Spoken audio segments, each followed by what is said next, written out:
authorities must ensure flood victims in rural areas receive aid. Flood situation worsens in East Coast states.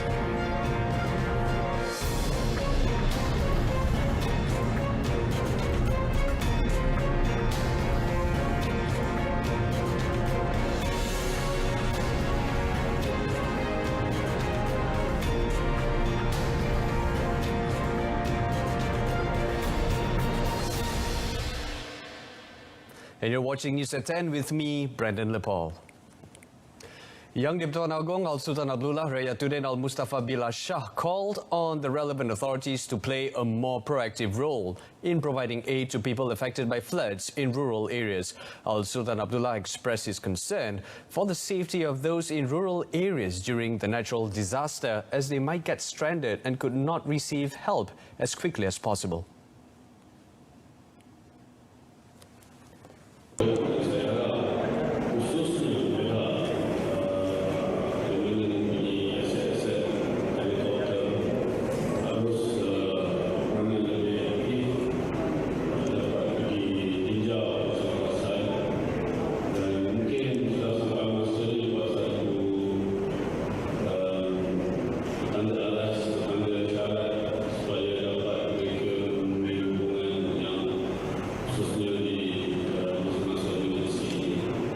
His Majesty said this during his visit to a flood relief centre PPS at Wisma Belia in Kuantan. During the visit, Al-Sultan Abdullah spent his time with the flood evacuees and presented aid such as antibacterial soap and snacks to alleviate their burden. PPS Wisma Belia currently houses 180 evacuees from 43 families. Meanwhile, 958 families in PPS nationwide have received aid from the Rural Development Ministry KPLB.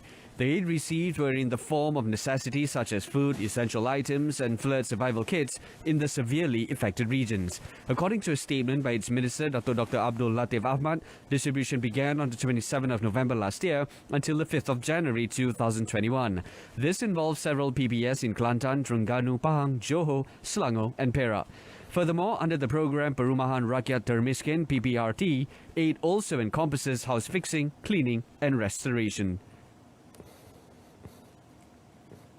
Now, any parties, especially non-government organizations, NGO, wishing to provide humanitarian aid to residents affected by floods should refer to and register with the respective district officers of the areas involved. According to the National Disaster Management Agency, NATMA, Director General Dr. Aminuddin Hashim, this is to facilitate moderating and logistics. Apabila mereka hendak menghantar bantuan, sama ada bantuan dari segi barang makanan, sama ada bantuan dari tenaga kerja untuk mereka menolong mencuci, membersihkan rumah-rumah ataupun pejabat-pejabat, dan juga dari segi bantuan sama ada mereka kaunseling dan sebagainya, mereka perlu berdaftar di pejabat daerah dahulu kerana pejabat daerah tahu di manakah keperluan itu berada. Speaking at an event in the federal capital, he also said NATMA will ensure that standard operating procedures SOP in temporary relief centres PPS will continuously be practiced by evacuees and rescue team personnel alike. Despite faced with the flood situation, all individuals involved are still subject to the SOPs and new norm practices. This is vital to prevent an uncontrollable spread of COVID-19 and giving rise to new clusters in affected states. Floods in Terengganu persist as heavy rain forced 1,693 people from 269 families to evacuate their homes. In Kemaman, the number of evacuees continue to rise to 1,386 people in 9 relief centres, PPS, and in Dungan, 223 affected individuals are taking shelter in 2 PPS. Disaster Management Committee Secretariat Chief Lieutenant Colonel Che Adam Abdul Rahman said 13 PPS were open and the number of families affected increased to 269 from 238 earlier today. Over in Pahang, the number of evacuees from 9 districts rose to 21,779 compared to 18,976 this morning. According to the Welfare Department Disaster Info Portal, Maran recorded the highest number of evacuees at 5,431. Meanwhile, Aneh Berhad, the concession holder of the East Coast Expressway Phase 1, LPT-1, stated on their social media that both sides of the expressway at kilometre 113 and kilometre 115 were still closed. In Johor, 8 relief centres were simultaneously closed due to fair weather, bringing the number of PPS down to 26 in 6 affected districts. According to Johor and Environment Committee Chairman R. Vidya Nandan, as of 4 p.m., there were 3,182 people from 807 families placed at PPS, compared to 3,566 people from 903 families at 8 a.m. The body of a University Malaysia Pahang UMP student Ukai Iskandar Zulkarnain, 23, who went missing after being swept by strong currents in Kampung Gintong, Jerantut on Sunday night, was found at 9 a.m. this morning. Pahang Fire and Rescue Department Operations Commander Rosdi Mustafa said the body was found about 5 meters from where he was last seen. According to Rosdi, the victim's body was then handed over to the police and sent to the hospital. During the incident, Ukai's father, an employee at the Jerantut Forestry Office, became the first victim of this year's floods in Pahang after he was swept away by strong currents while walking home with his 3 sons after he moved their car to higher grounds. His 2 other children, aged 15 and 13, however, were rescued by the public. The search and rescue mission to locate both victims was stopped at 10:45 a.m. this morning.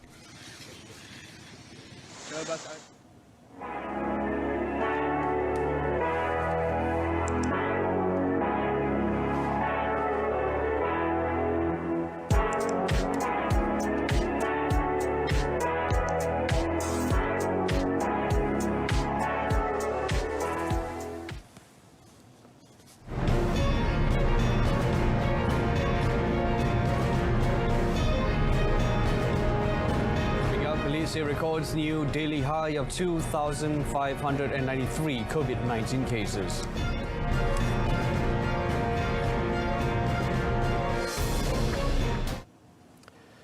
Now for the COVID-19 updates, the Health Ministry today reported 2,593 new positive cases in the last 24 hours, an all-time high since the start of the outbreak in Malaysia. Its Director General Tan Sri Dr. Noor Hisham said only 4 of them were imported cases and the remaining 2,589 were locally transmitted. Selangor continues to top the list of COVID-19 cases recorded by state with 965 cases, followed by Johor with 571 cases and Sabah 405 cases. Meanwhile, 1,129 cases made a recovery and were discharged today, bringing the total number of recoveries up to 100,578, which translates to an 80.2% recovery rate. This brings the number of cases currently active in the country to 24,347. 141 cases are currently being treated in intensive care units ICU, with 67 of them requiring respiratory aid. MOH also reported 4 new COVID-19 related deaths today, and the death toll currently stands at 513. The government has decided to extend the Enhanced Movement Control Order EMCO at Westlight Workers Hostel in Johor Bahru until the 22nd of January. Senior Minister for Security Dato Sri Ismail Sabri Yaakob in a statement said the decision to extend EMCO in the area was due to high infectivity rate among Westlight's residents. Dato Sri Ismail Sabri also said to date 555 positive cases in the area recorded from 1,303 screenings conducted. The senior minister also announced that Ipoh sub-district will be put under EMCO starting tomorrow and expected to end on 20th of January. The Health Ministry had confirmed that 106 positive cases were detected and scattered in the locality. From the figure, 89 cases are reported as locally transmitted cases in the last 14 days. Dato Sri Ismail Sabri said that MOH also confirmed that there were clusters still active involving factory areas concentrated in several industrial areas in the sub-district, which were at risk for the spread of COVID-19 infection. Tan Sri Anwar Musa has accepted his removal as Barisan Nasional Secretary General as announced by BN Chairman Datuk Sri Dr. Ahmad Zahid Hamidi yesterday. Speaking at a special media conference in Putrajaya, he also thanked the party for giving him the opportunity to serve as Secretary General since 16 March last year.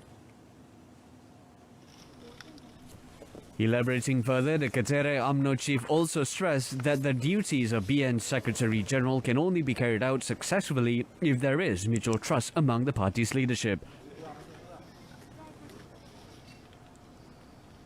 Saya akan kekal beristiqamah, berpegang kuat kepada segala keputusan parti serta prinsip dan asas penubuhan parti itu sendiri, iaitu menyatupadukan orang Melayu dan umat Islam serta bekerjasama dengan sahabat-sahabat semua kaum. Saya juga berpegang kuat kepada keyakinan MN, BN dan PN yang telah membentuk muafakat sebelum ini sepatutnya terus diperkokohkan. Saya akan terus berjuang atas wadah perjuangan UMNO dan akan terus menyumbang ke arah UMNO yang bermaruah, UMNO yang berintegriti dan UMNO yang kekal memimpin penyatuan ummah dan menunjangi permuafakatan nasional. His post as Secretary General has been given to Datuk Sri Ahmad Mazlan. In another related development, Sembrong UMNO Division Chief Datuk Sri Hishamuddin Tun Hussein expressed hopes that the Supreme Council MKT will make the best decision during the meeting tonight for the betterment of all and not simply for the benefit of the party. He said the highest priority must go to the rakyat's welfare amidst the ongoing COVID-19 pandemic. Through a media statement, Datuk Sri Hishamuddin emphasized that the Rakyat's hopes towards political party leaders should be the cornerstone of all political endeavours that far surpass the importance of personal gains. Whilst the country is still at war with COVID-19, UMNO leaders must shoulder the burden of steering the Health Ministry, Defence Ministry, as well as the Science, Technology and Innovation Ministry through the best course of action. This is of paramount importance to ensure the highest standard of service can be constantly delivered to the Rakyat. Thus, any other factors that may hamper this effort must be set aside.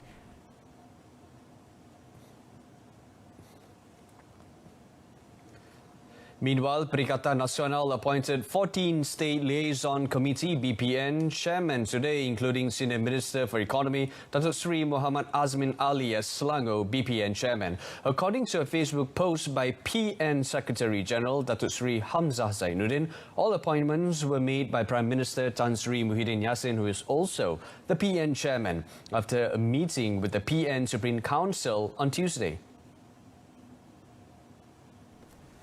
In a media statement, Datuk Sri Azmin Ali said he is honoured to be given such responsibilities and promised that he will strive to solidify Selangor's PN strength. Datuk Sri Azmin also said Selangor's BPN will carry on with the pro-Rakyat policies to drive new economic growth and to ensure that services are delivered according to the highest standards to the Rakyat during this challenging period.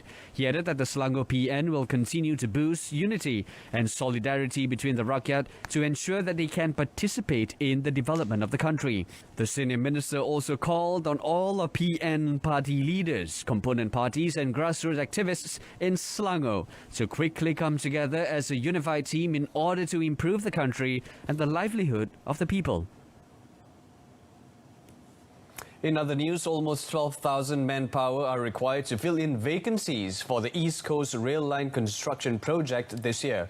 The numbers are projected to grow to 23,000 by the year 2022 and 2023.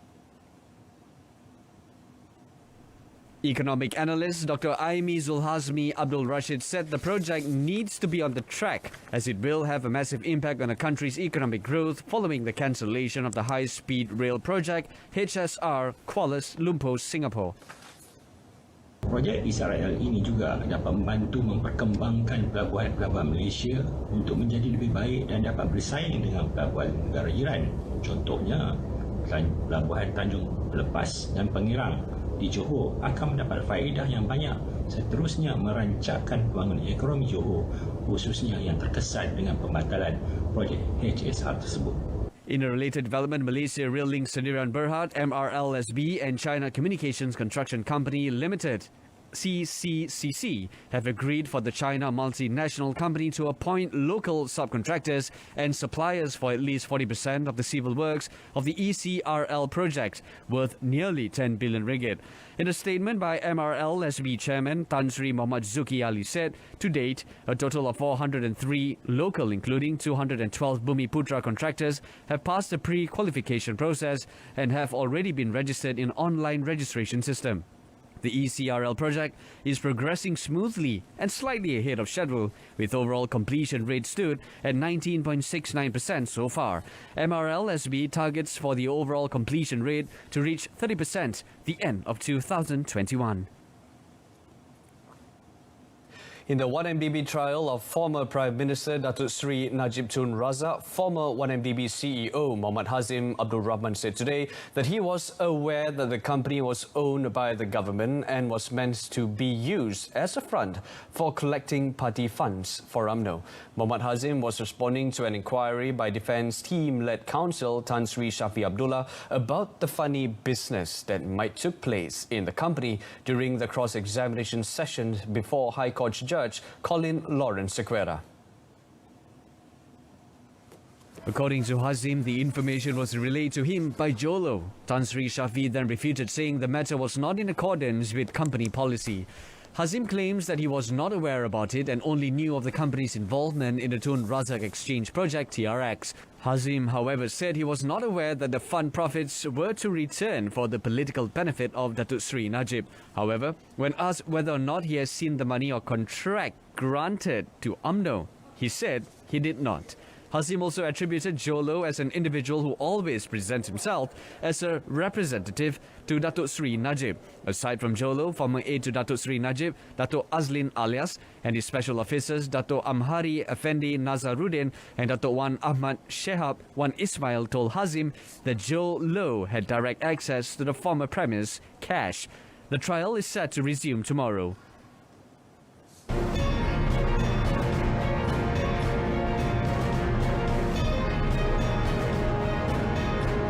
The national football squad running out of time ahead of two crucial qualifiers.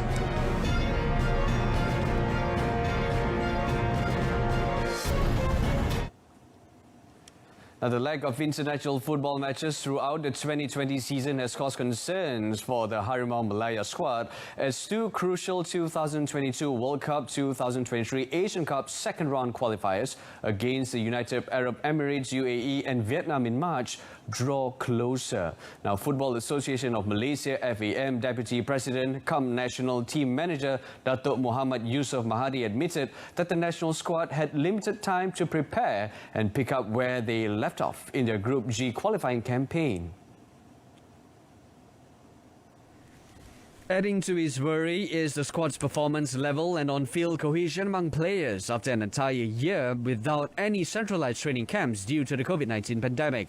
Realizing that the UAE and Vietnam operations, Datuk Muhammad Yusof said head coach Tan Cheng Ho and the national squad need to make the most of the upcoming centralized training camp from the 15 to 26 January, which will be the team's first since November 2019. After 5 matches, Malaysia is only 2 points behind Group G leaders, Vietnam, who have 11 points, with Thailand in third with 8 points, UAE fourth with 6 points, and Indonesia at the bottom of the table without any points. Qualifying for the 2023 Asian Cup is a national squad's mission in the FAM F30 roadmap, and after defeating Thailand and Indonesia in the previous group matches, Malaysia is currently on track to qualify on merit for the first time since the 1980 Asian Cup in Kuwait. Malaysia is scheduled to take on the UAE in Dubai on the 25th of March before taking on Vietnam on 30th of March. That concludes this evening's news at 10. In our top story, authorities must ensure flood victims in rural areas receive aid. Join us again at 12:30 tomorrow afternoon. I'm Brendan Lepol. Stay tuned to Saluran Berita RTM and have a pleasant evening.